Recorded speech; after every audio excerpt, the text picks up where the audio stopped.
Welcome back to the discussion on elasticity of demand and supply. In the previous module, we ended our discussion on elasticity, price elasticity of demand, and we took an example of how to illustrate how a producer decides from elasticity of demand whether to whether to increase or decrease his prices or not. Or rather to say, it's not that the producer decides to change his price or not depending on elasticity. It's not that. It's not that a producer who has very inelastic demand, he is never going to increase his price. It's not that. Or he is never going to reduce its price. It's not that. The producer's decision on whether to change the price is not solely dependent on elasticity of demand. It's dependent on a lot of things, which we are going to discuss later when we talk about cost, or we talk about producer theory, cost functions, etc. And we are going to see that the producer's decision of how much to produce, how much to charge, depends on a lot of other things than solely on the demand that he is facing. But nevertheless, it's what is the impact of a price change on revenue is an important information which goes into the decision making process of a producer, and this is what we discussed in the previous module. And to continue with the discussion, today we are going to talk about price elasticity of supply. We are going to talk about price elasticity of supply, and price elasticity of supply, as many of you must have already figured out, would be the percentage change in supply divided by percentage change in price. So, this is the percentage change in supply divided by percentage change in price, or in other words, how much supply responds to any price change, how much supply responds to any price change, and that is giving us our elasticity, price elasticity of supply. And like we discussed in the previous while discussing the elasticity of demand, we discussed that we talked about the midpoint method, and the same midpoint method can be used to calculate elasticity of supply as well. So that let me illustrate. So, if this is the supply curve, and say this is the initial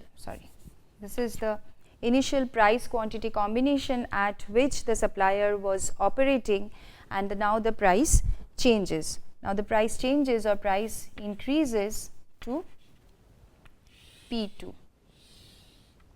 Say price increases to P2 and quantity also increases to Q2. Why? It follows the law of supply. By the law of supply, whenever price increases, it makes sense for the supplier to increase the amount of output that he can supply in the market. So, when price increases, quantity also increases here. Say for example, quantity increases by say 14% when price had increased by say 7%. So, what is the elasticity of supply? So, in this case, elasticity of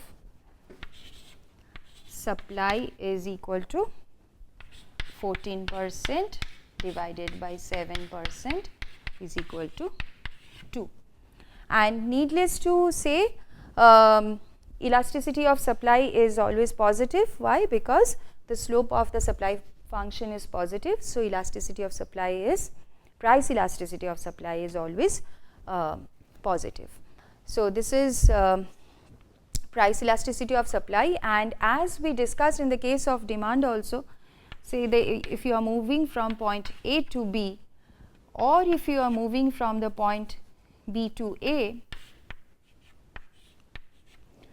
if you calculate the elasticity at this point, you are going to get a different number, and if you calculate the elasticity from this point, you are going to get a different number. And to resolve that problem, what we do is we use the midpoint method, where we basically take the change in price divided by the average price of at the 2 points, and on the numerator we take the change in quantity divided by the average of the quantities at the 2 points, and that is the midpoint method, and that midpoint method is also used in case to calculate the price elasticity of supply.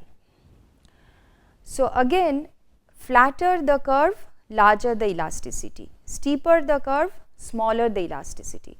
So, similar to the demand, the price elasticity of the demand that we have become quite conversant with. So, similarly in case of the supply curve also, if it is a flat supply curve, the price, the response of quantity to price is very high, and if it is a steep supply curve, the response of the quantity response against price is very small. So, that is the so you have an inelastic supply curve if it is very big, or in other words, what is the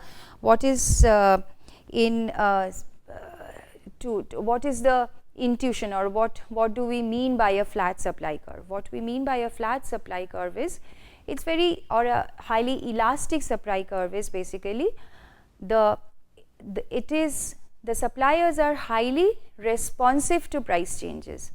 If the price increases a little bit, the supplier can change the quantity supplied by a big amount, and if in case of an inelastic supply curve, the supplier is basically not too responsive to price changes. That could be because of various reasons. We are going to talk about some of them in the later slides. Basically, there is a constraint or a rigidity that the supplier faces, because of which when the price changes a little bit, the supplier is unable to change the quantity much, and so in that case the supplier faces the supplier has a very steep supply curve. And as I already said, price elasticity of supply is always positive. Now, similar to the demand curves, you have different types of supply curves also, and accordingly with different kinds of supply curves, you have different elasticities also, elasticities of supply, because depending on what the slope of what kind of slope the supply curve has, accordingly the elasticity also changes of the supply curve.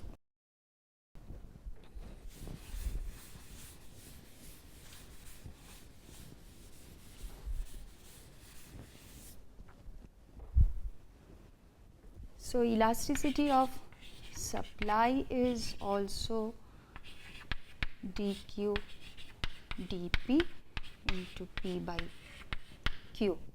So, elasticity of supply is also defined like this, or elasticity of supply is percentage change in q divided by percentage change in p. So, and in case of elasticity of supply, this is the slope of the supply curve, and this is positive. So, elasticity of supply is always positive. Now, depending on different types of supply curves, you have different kinds of elasticities that will be shown by the supply curve. Say perfectly inelastic supply curve. So, what do we mean? If you may remember, we had discussed about perfectly inelastic demand curve, and what did the curve look like? In case of a perfectly inelastic demand curve, the curve was a vertical line. So, which meant that quantity demanded was not changing no matter what the price was. Similarly, in this case where it is a perfectly inelastic supply curve, elasticity is equal to 0, and let me draw it here.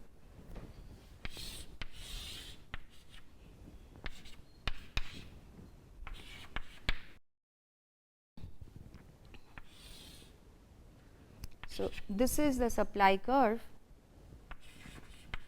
this is the quantity supplied, and no matter what the price is, the quantity supply, there is no change in quantity supply. So, there is no change in quantity supply. So, change in quantity supply is always 0. So, the inelastic supply curve always has a elasticity of supply is equal to 0. Elasticity of supply is equal to 0. So, you might like to know, you might ask that what is do we have any example of perfectly inelastic supply curve? Do we have any example of perfectly inelastic supply curve, where basically we are saying that the supply does not change, supply is not changing no matter what the price is. So, one example that one could think of is, say for example, I have a very precious rare, say I have a painting of Picasso which I have inherited from somewhere from my great grandparents, and it is there with me, and I would like to sell it. Now, I can, no matter what the price of that painting is in the market, I cannot change the supply of that painting. There's only one painting or maybe two paintings that I have, and no matter what the price is, if by due to some strange reason no one is willing to pay anything and the price is 0, or if they pay me the sky, then also I cannot change the supply from what I have right now. So, that is a perfectly inelastic supply curve. And so, a little more realistic example, realistic supply curve that you have is, you have the inelastic supply curve where elasticity is less than 1, and you have the elastic supply curve where elasticity is more than 1. So, you will be able to find lot of examples where elasticity is less than 1, where elasticity is more than 1. So, elasticity less than 1 basically means that, say for example, there is an increase in price, you would like to increase the quantity, but you have not been able to increase the quantity as much. So, basically the amount by which you increase the quantity is less than the amount by which price increases, and that can happen due to lot of reasons. Say for example, you have some say your supply depends on some natural resources that you use. Say for example, you have a land and you produce say you are already producing rice there, and suddenly there is increase in demand and you would like to increase, and there is increase in price in the market, but you have only that much land, and there is only probably if you find a little more space in some more place to sow some more seeds and produce some more grains, probably you will be able to produce a little more, but you may not be able to produce as much as you would like to given the increase in price. So, that is kind of an inelastic supply curve. And on the other hand, you have elastic supply curve, where basically you have a lot of capacity and it is possible to increase when the price increases, and maybe you were operating at below capacity earlier, and now because of increase in demand the prices have increased in the market, and there you have enough capacity to increase your production. So, that case it is a very elastic supply curve. You have a it is a elastic supply curve that you have. Unit elasticity, as I said, in case of demand elasticity also, it is a very special case where and it is although it kind of looks nice that it is unit elasticity, where basically the quantity supplied increases exactly by the amount by which price increases, it is actually not so much of interest. It's only a special case of elasticity. And another extreme is you have perfectly elastic supply curve. That is perfectly elastic supply curve, which again, if you may remember perfectly elastic demand curve, perfectly elastic supply curve also looks similar, where you have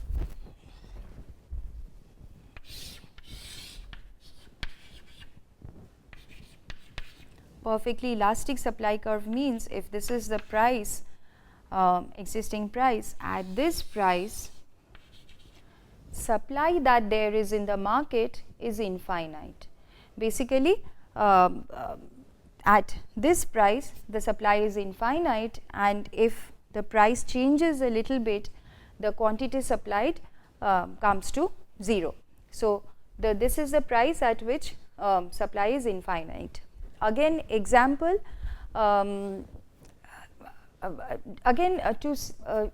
like a perfectly inelastic supply curve, perfectly inelastic and perfectly elastic demand curve, perfectly elastic supply curve also is not very realistic, but one might imagine that perfectly elastic supply curve is what the sellers might have in a perfectly competitive market. Say there is a perfectly competitive market and there are infinite number of sellers, like everyone is producing say grains, and there is a, so if everyone is producing grains, the price falls to whatever is the minimum cost of production. So no one is going to charge a price which is below that, because price is already at minimum cost of production. So that is the price that everyone is charging, and if anyone tries to reduce the price below that, then one in that case everyone is going to rush to him. So he is going to, the consumers are going to rush to him, so he has to produce more, which is not possible, and finally price comes back here. But that is beside the point. The point is the price is not going to change from here. Price is not going to change from here, because if the price increases, again the infinite amount of supply of the quantity supplied moves to here, like there is again a infinite change in supply in the market. Like if the price increases, so in the denominator there is a finite increase in price, but in the numerator there the response will be a infinite increase in quantity, because everyone is going to now, whoever were selling earlier at the lower price, they all of them are going to now sell at this higher price. So basically at every price the quantity supplied is infinite, and that is a perfectly elastic supply curve, and so the elasticity of supply is also infinite here.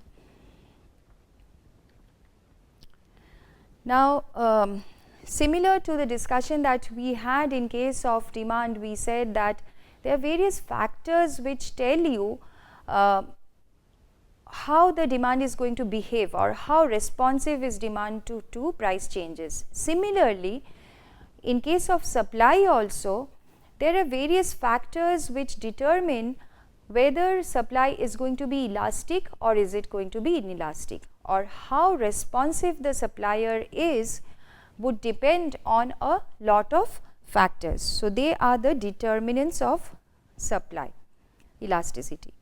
So responsiveness of supply to price changes varies across commodities, price ranges, and other factors. So what factors determine if price elasticity of supply would be high or low?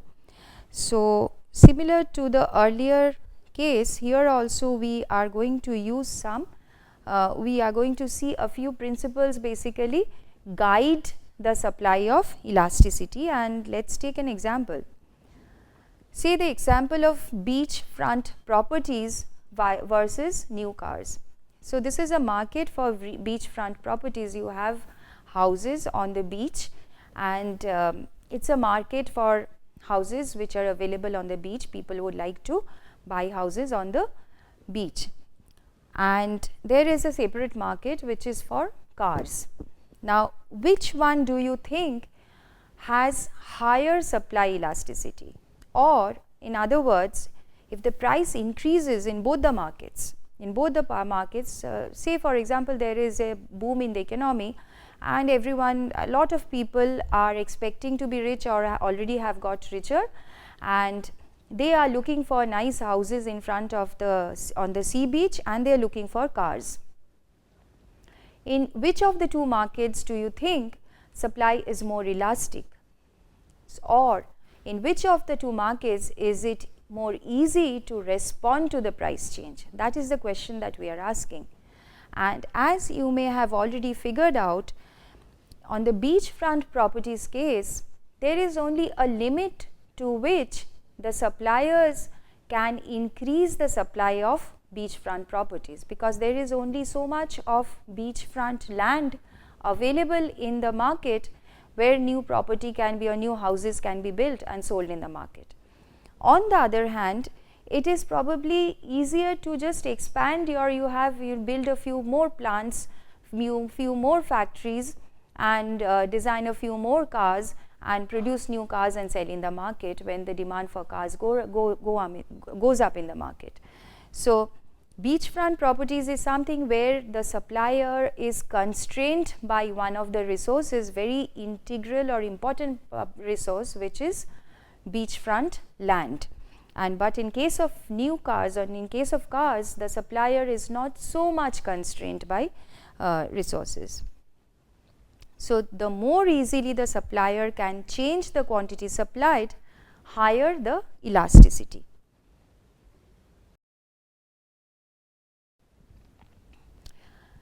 Take another example, which is hybrid cars in the long run versus hybrid cars in the short run. Say the economy has become very environment conscious.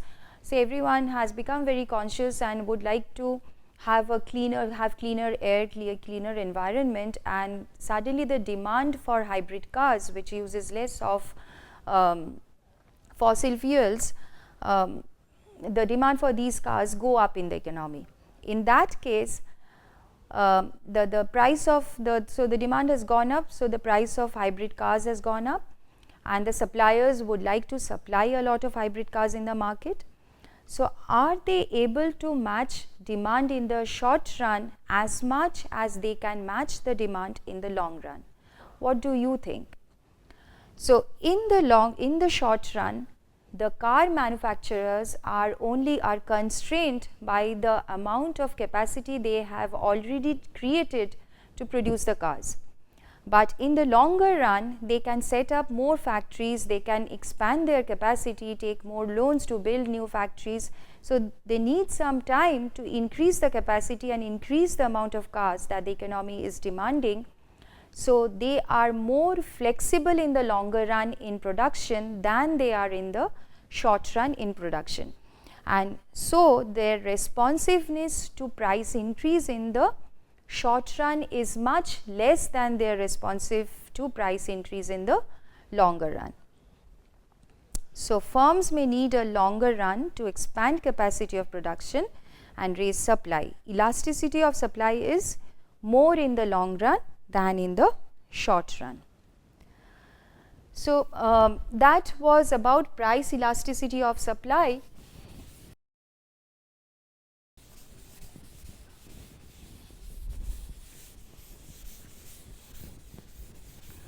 That was about price elasticity of supply. But as I said during the beginning of our lecture on elasticity, we said that you can define elasticity of demand or supply as percentage. So elasticity of demand or elasticity of supply can be defined as percentage change in quantity demanded or quantity supplied divided by percentage change in any determinant of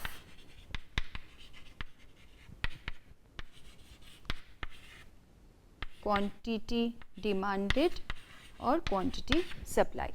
So, this is the very general definition of elasticity, and this elasticity definition can also be used to find out what happens to or what is the responsiveness of quantity demanded or quantity supplied to change in any of the determinants. If you may remember, we had said that quantity demanded depends on a lot of things. It is a function of the price, it is a function of lot of other goods, say for example substitute goods or complementary goods, or say weather,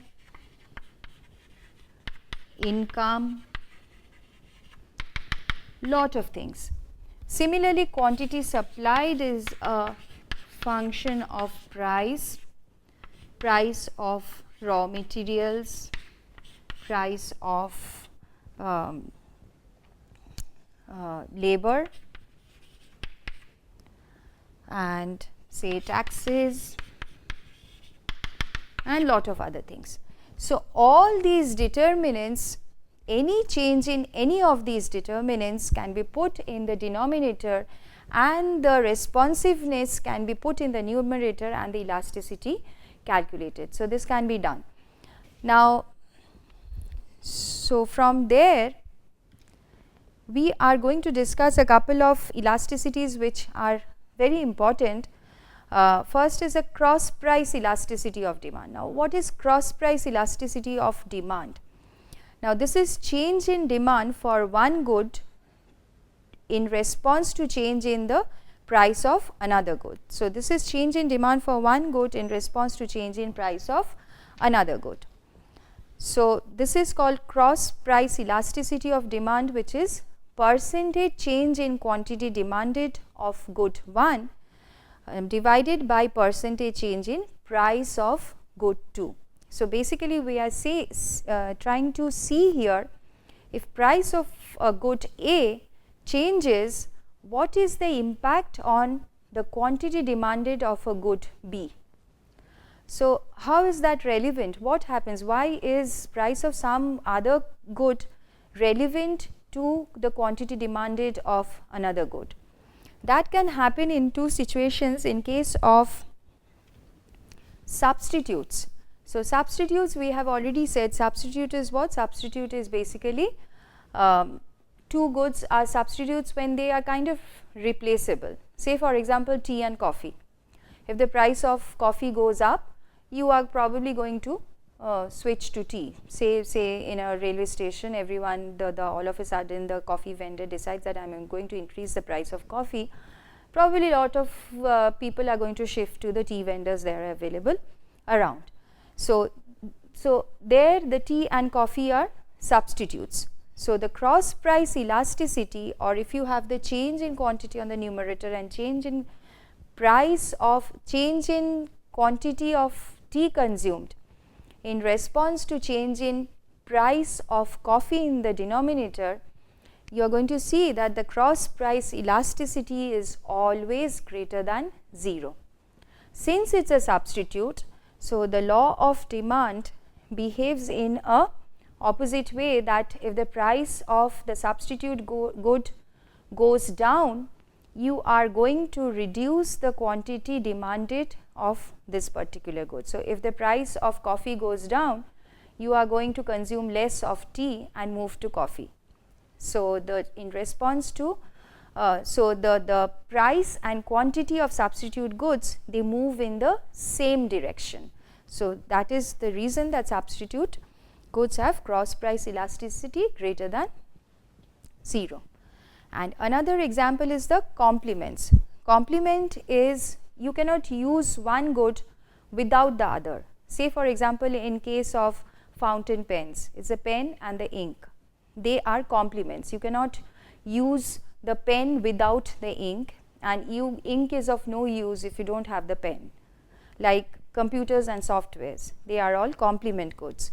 So, in case of the complement goods, if the price of one is, say the price of fountain pen goes up, the demand for ink also goes down, because when the price of fountain pen goes up, the demand for fountain pen goes down, and so the demand for ink also goes down. So, in case of complements, cross price elasticity of demand is less than 0. The quantity demanded and the price, they move in opposite direction, just like the case of the price elasticity of demand of a single good.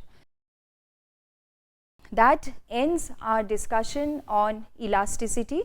We have talked about price elasticity of demand, we have talked about supply elasticity of demand, we have looked at different determinants of elasticity, and we have looked at different values of elasticity ranging from 0 to infinity, and we have taken some example to illustrate.